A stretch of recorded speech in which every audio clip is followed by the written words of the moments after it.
She's the only keynote speaker who could outshine a disco ball. It's Event About It with Neen James.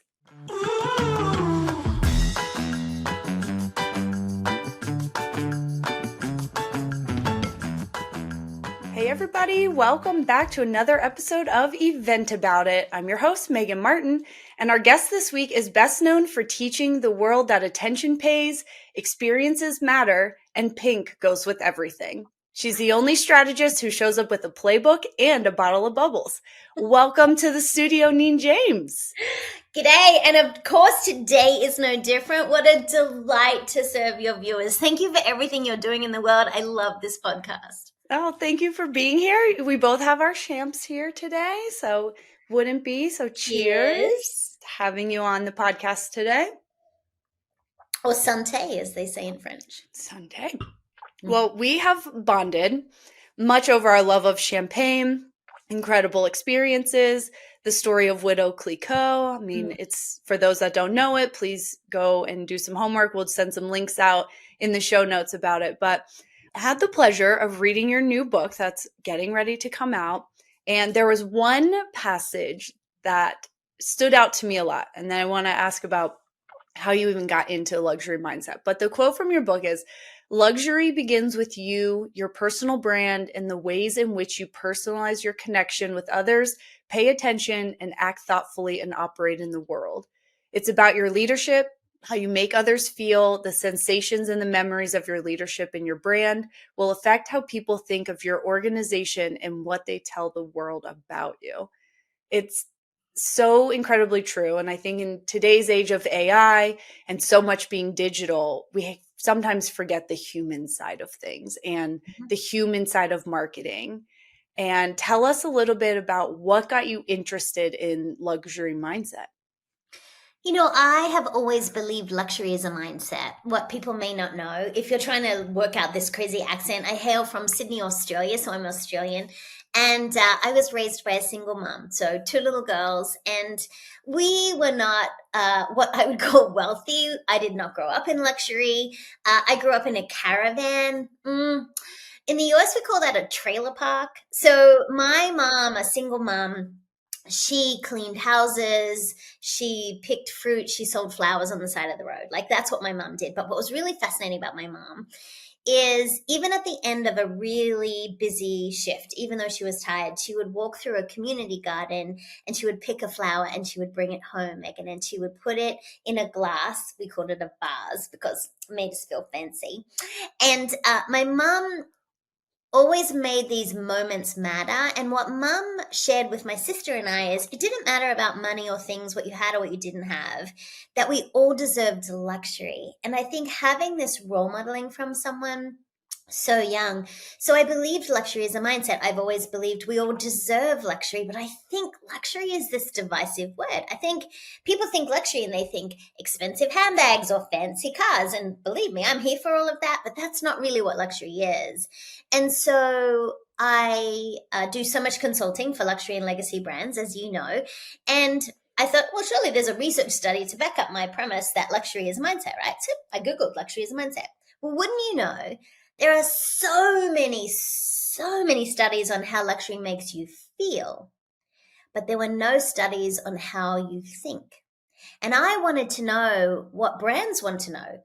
I wanted to know things like, how does luxury impact your confidence, professional development? How does it affect your decisions? Who makes the decision? How long does it take you to make a decision? Because in my consulting for CEOs and their teams, I can't just walk into like Matthew Upchurch, who's like the CEO of Virtuoso. I can't just walk into his boardroom and go, so luxury's mindset, okay? No, like he'll be like, evidence, data, I want metrics. And so what I realized was there was no study on it, so I commissioned my own. And what the book unpacks that you mentioned, exceptional experiences, is the insight that we learned from the research, and then how do brands, event marketers, how do we actually use this information to be able to elevate our events in a way that makes us so much more memorable. We can elevate everything about it. So that's kind of what got me in. There was no study, so you know what? I commissioned my own. That's amazing. And I also learned from reading Exceptional Experiences that there's a luxury chamber of commerce, which I'm now even more convinced that there's a group or an association for everything. So I didn't Honey, even I know that believe that. existed. For sure. The World Luxury Chamber of Commerce invited me to serve on their board, which is obviously a huge compliment. And just this week, at the time of recording, I had signed a whole lot of book plates to send to them because they're giving all their luxury award winners a copy of my book, which is very generous. And for any author, that moment of signing the book or signing the book plates is such a big deal for me. And so, yeah, the World Luxury Chamber of Commerce, who knew? But they have events all over the world. They're doing some really interesting things in the world. And I think what they're trying to do is help the world understand luxury in a new way. Like, what is luxury for now, right? And so I'm very honored to be on that board. They're doing some pretty exceptional things. I poked around their event websites and it's pretty exceptional. Right. Well, that segues into our very first game that I'm calling Make It Pop. We're going to serve up some real world event and marketing moments. Some are fine, some are flat, and it's up to you to show us how to take them from meh to magnificent using your signature luxury mindset. Think fewer checklists and more champagne moments. Okay, the first one. A client just had a major service fail. How do they use a champagne moment to recover? I would say the best thing you can do is acknowledge it. Right. So I think because you mentioned it before, AI, in this digital AI world, we are craving that human connection, that human touch. I would be vulnerable about it and I would acknowledge it. I would apologize. But here's the follow up. I would solve for it. Right. And so one of the things that Mike Dominguez does of Al High, we both are big fans of what he's doing there. One of the things I love is at his events, he says, this is a laboratory. So they're testing things for event marketers, for event professionals, for the clients they invite. And so if something doesn't work, they debrief it. When something works really great, they also debrief it. So I would say acknowledge it because that's what people want and bring that human side, but then show us what you learned about it. Yeah, absolutely. And if you haven't had a chance to go to an Ally experience, highly recommend it. Dominguez's team is just hitting it We out of the talk park about them everywhere. in the book because he's a brilliant case study. Yeah. He really is. They do a phenomenal job. Okay, speaker welcome or thank you gifts. Here's why they're meh. If you give me your branded swag, you can guarantee that it's going to stay in the hotel room or I'm going to give it to the concierge. For me, I always return it, not to be like ungrateful, but I give it back to the meeting planner because I know that they've spent money on it.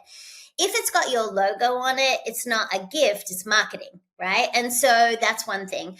Here's what I love. The best things you can do for speakers is not the thing that they have to smush into their carry-on because some of us refuse to check a bag in the US. It is the welcome amenity. The nicest thing you can do for your speaker is know something about them, a handwritten note from the GM on property or the meeting planner, your favorite drink or cookie or like something that is really unique. That I think is the biggest gift. AKA Alexandria, this fabulous little hotel I love. They have a hotel dog. I mean, every hotel needs a dog, right? So I was like there. the Copley place in Boston. They also have a dog. Right, exactly. And so Senna is the dog at AKA Alexandria. And I was obsessed with him. And the GM took a photo of us. Well, the next time I stayed on property, there was a framed photo of me and Senna in my room with a love note from Senna with his paw print on it. Oh, that is the coolest speaker gift ever, the customization and personalization. So luxury, mindset, customization, personalization. So rather than giving every speaker the same thing, maybe find out their favorite charity and make a donation if you are so inclined. But please don't give us your branded swag. I love that advice. This is one that I've been dying for people to amp up a little bit, but the attendee check-in experience. Okay, so for those of you who are listening and not seeing, you can't see me rolling my eyes. Understand that those first impressions are so vital, right? And I think that event marketers need to think like a concierge, not a bellhop. Now, bellhop is important, Megan. They move our bags through the hotel. They efficiently get us to where we want to be. But I think so many of us as meeting professionals think like a bellhop, like cross it off the list, get it out of the inbox, go to the next meeting, run from one thing to the next. But we have to think like a concierge, meaning how do you anticipate needs people didn't even know they had? So what you want to think about with that welcome experience is the signage needs to start way before they even kind of walk in. So it's not just the conventional hotel. It has to be all of the signage. It has to be about greeters. It has to be so that I don't feel like a number. Luxury brands understand the personalization, making everyone feel like they're the only person on property, the only person at that hotel or that restaurant. We have to do the same thing, right? And so the simplest things, like how about spelling names right? How about making it super easy? How about allowing us to check ourselves in? I love a kiosk where you can just print things yourself so that you can efficiently move through. But I think what we need to consider is that check-in process. That's their first indication of what your event is going to be like. I would encourage you to have music, fun, entertainment. I would be making that the personality, whatever your theme is, bring it right in so that from the moment those doors open, it is super clear of the experience that you're going to give that attendee. Because if it's boring and transactional, that's not transformational. And in the book, we talk about moving these relationships from transactional, like here's your ugly lanyard and here's your plastic name badge, right? Yeah. All the way through to transformational. What can you do to make that different? You know what Alhi does that I thought was interesting? Their gifting station is right there at registration for many of their events. And that's genius, right? Because you're like, oh, yay, presents, right? And that's a whole thing we could talk about as well. But so if you want to elevate it, make it personal, make it fun, and make it in line with the theme of what you're trying to achieve. I agree. I also think about like airline check-ins when you go to the airport, right? The 1Ks have a line like, why aren't we making, if it's a first timer, like give them a special experience, turn them into brand ambassadors. If you have legacy attendees that are coming for 10 years, like give them a separate check-in line. Like there's so many I love easy that. little ways to elevate And and, pair make up. it pop. Pair up the Yes. legacy with the first timer. The National Speakers Association has been doing this for years. I've so often been like, you adopt someone, like you get someone who's the first timer, and then as a legacy member, you make sure they have someone to eat with. They know what's going on, breaks, and so it's super easy for you to leverage people who believe in your brand, your conference, your association, and ask them to volunteer to take care of the first timers. Have a first timers session. That behind the scenes exclusive access where the old timers, the legacy people can say, here's what I know, here's what I've learned from this event. That's genius. You could even take it a step further and you could have them do a short video you could play to the first timers before they even get on site. There's so many things we could do to elevate that check-in experience. Yeah, that goes into my next example is the registration confirmation email or the know before you go email. I mean, there's so much tech out there to elevate these moments. You go to a lot of conferences. What would you like to see in those first two touch points? Because to your point, the experience starts before they even leave their house, like the airport and everything. So that email saying, we're excited you're coming, and the know before you go, how do we make Yes. those pop? I thought if people haven't listened to your email, the session you did with Jay on email marketing, make a note. Like those of you who are in a position to write it down, go back and find that. That was a great episode. I think he gave you some genius ideas. Hey, Deb. So that's what I would do, some homework. What I would say though is one of the things that you've got to put yourself in the mind of the person who's receiving that email. There could be anxiety. Let's say, what on earth am I wearing? What Alhi does, let's use them as another example. They publish a mood board. So they will send you the events and the dress code for each one. So when you're packing, they even show examples for men and for women. And so what's really interesting about that is they have thought through anticipate in advance. This is what luxury brands do. Anticipate needs I didn't even know I had. They're like, what's the person concerned about? So in your know before you go, how about some visuals? How about thinking about a funny meme or a GIF or GIF, however you say it, whatever that is. Like have something in there that is animated that makes the email come alive so that people go, oh, this is a little bit of their personality. And also consider what are the concerns they're going to have. Is there going to be enough breaks? What am I going to wear? Where am I going to eat? What if I don't know anyone? All those fears, talk to that. Like instead of just having like a massive list, talk as if you might be concerned about who you're going to meet. But let me tell you, here's the attendee list. You might be wondering, what on earth should I wear to this event? This is crazy. It's Tampa in summer. Like, what on earth do you wear there, right? So, what I Right. think we need to consider is speak in the language, what I call the luxury language of the person receiving it, and change it so it's conversational, right? I want to think you wrote that email just for me, even though I know you sent it to the thousand other attendees. Personalization, customization. Absolutely. And that's how you do it at scale. And I think people should lean into more video in those. There's so many AI features to make things personal Right. using those tools, but like put some videos, make it feel like I'm the only person at the event. Okay. Exactly. We can do that so easily, like you say, Okay. automation. I when people subscribe to my newsletter, the first thing they get in their confirmation is a video from me. Like, it's short, it's easy, but it's people always write back because of that one little video. Because I say to them, "Where are you from? Like, tell me where you're from," and then they always tell me. That level of just that little touch point costs you nothing. Absolutely. Okay. Last one before we move on to our next segment, the attendee lunch service. Oh, okay. I have very strong opinions about this. Are you ready? So let Ready? me tell you the meh stuff. I hate it when the poor keynote speaker is trying to speak over the lunch meal. That stuff makes me crazy. Now, I am a speaker, for those of you who don't know. And so my contract literally says, please don't be like cleaning up or clearing if I am the lunch keynote. People want to network and enjoy each other, and we need to give them that opportunity to enjoy that. So I would suggest that you avoid having a speaker over the luncheon. It's disrespectful for the people trying to eat and have conversation and network. It's disrespectful for the servers who are trying to navigate the whole room and stay quiet. And of course, it feels disrespectful for the speaker. But what I would say is some of the things I've seen really well is options. Give people lunch options, right? And so always make sure that those luncheons are super well labeled for people who might have dietary. Give them choices instead of like a plated, let them go serve or find the box lunch or make their little box themselves. So I think choices are vital with the luncheon service. But could we please just let people have their lunch? Like, let's not try and schedule every single minute. I'm going to keep using Alhai as an example because people know the brand and they know Mike does a great job.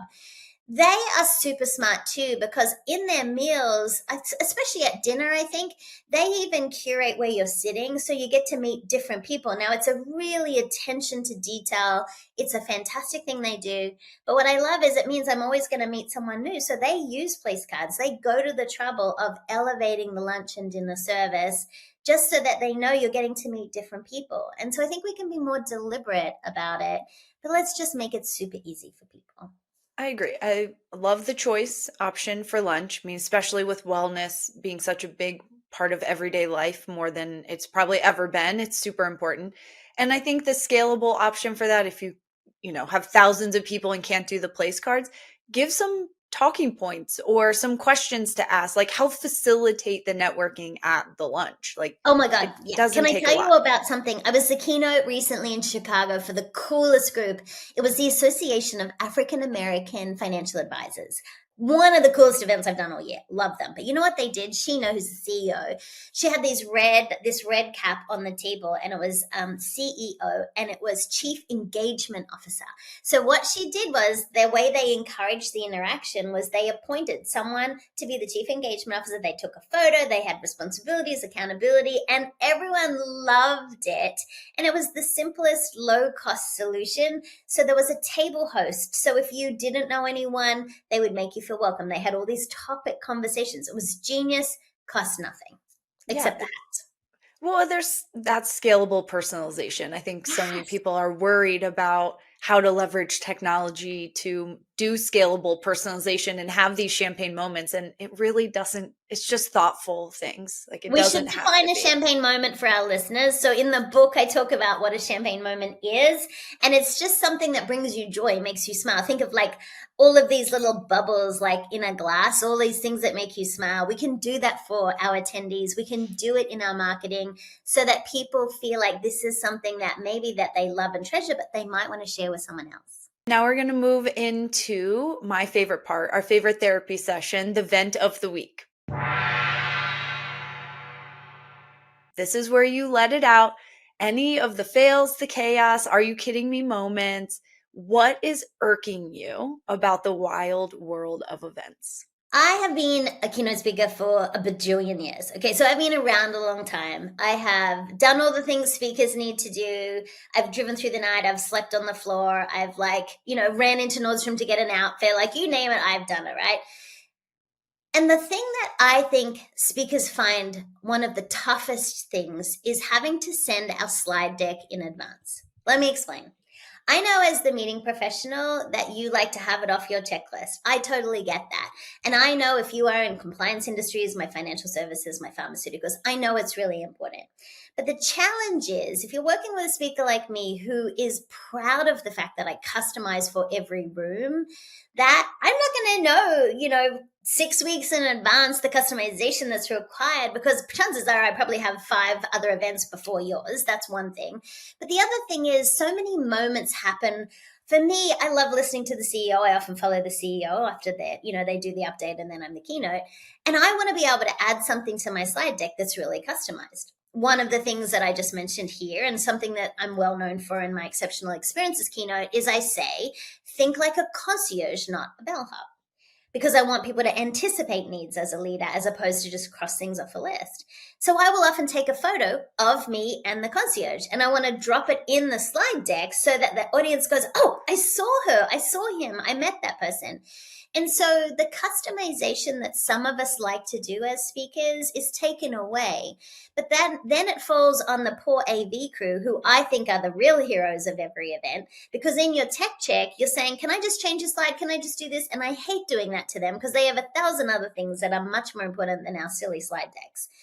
So one thing that I think would be really helpful is if you are open to the speaker using their own laptop, that can be helpful. But for the big shows, the really highly produced shows, build in more time with the tech check so that if the speaker does want to customize, so that your audience knows it's just for them. The biggest benefit to the meeting professional is it's just for your room. Well, you want it customized. You want it. You say you want it customized, but you want my slides 6 weeks in advance. So I think that is just a thing. And look, it's, as a professional speaker, understand that I know that this is a champagne problem. Like, it's not going to cure world hunger. I know it's not the biggest concern in your life, but please know, in order for us to stand in service of your audience and really give them this experience that is just for them, what happens is we end up using more high level, generic kind of conversations or slides, which, is fine, and no criticism to those people who do that,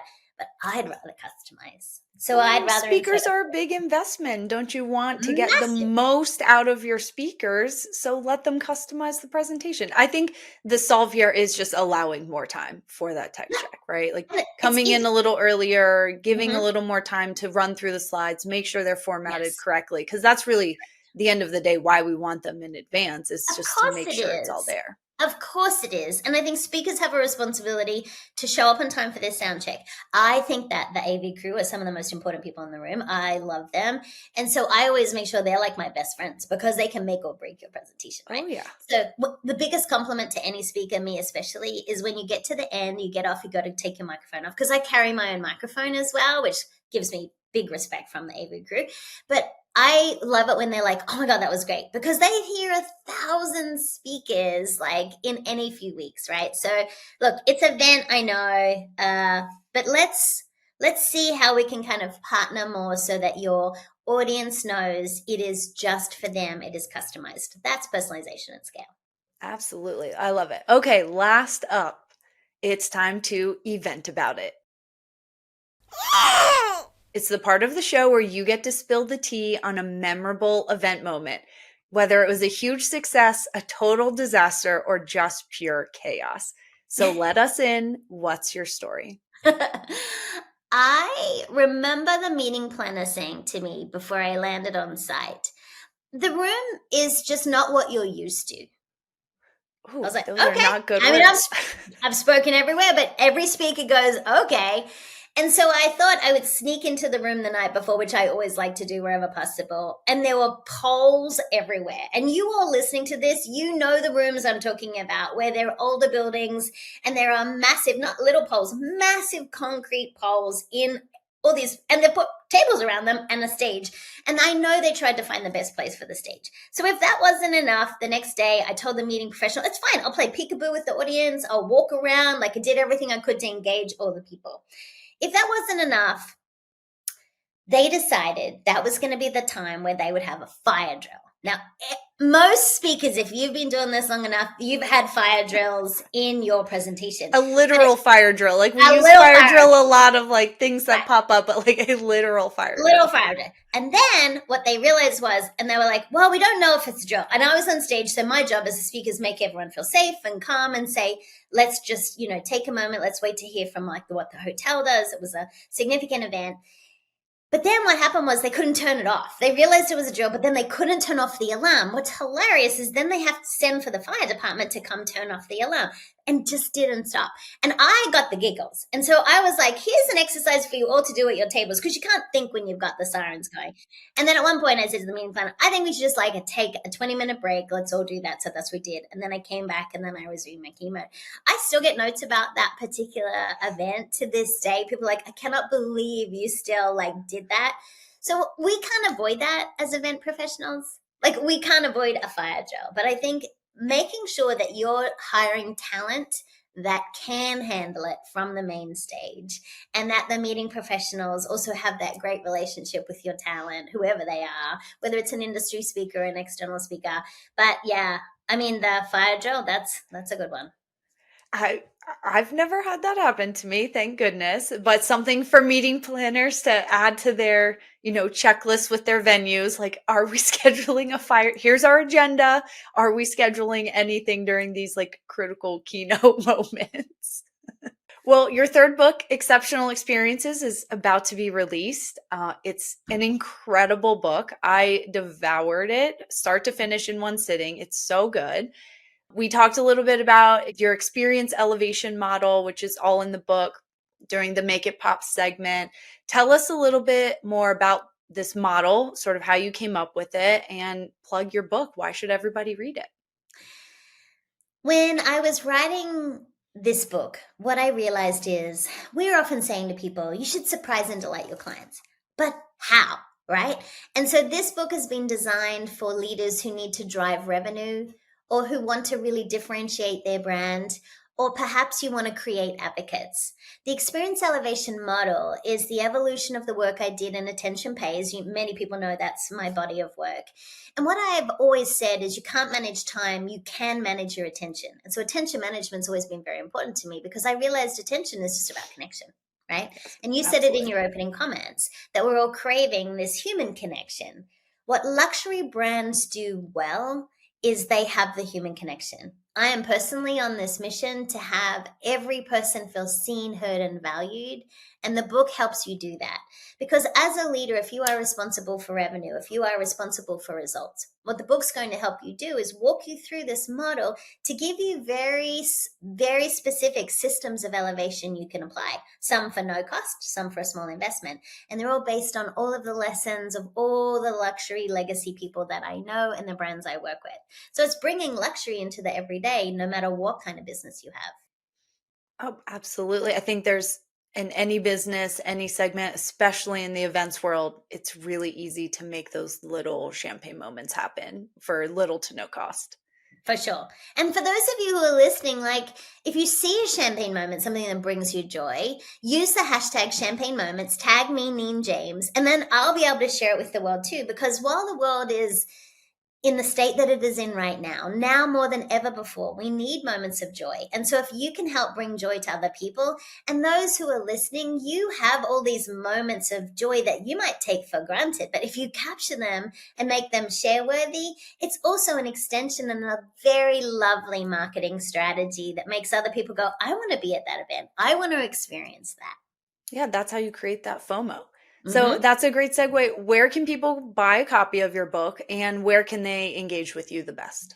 Anywhere that your favorite books are sold, you can buy this book, right? So if you support Amazon, that's great. If you Barnes and Noble, like all of those majors. I grew up loving independent bookstores. So there is a fantastic website called bookshop.org. So if you love bookstores like I do, it'll point you to your favorite independent. But you can go to neenjames.com and it will outline all of the different places you can buy the book. And that's definitely the best place to connect with me. But if you want to follow my adventures, Instagram is where I play every day. And so that's a very easy way. Neen James is who I am on Instagram.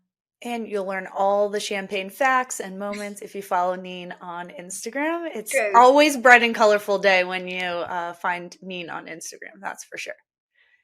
Well, that's all the time we have today. Thanks for joining another episode of Event About It, where we turn event mishaps into marketing gold.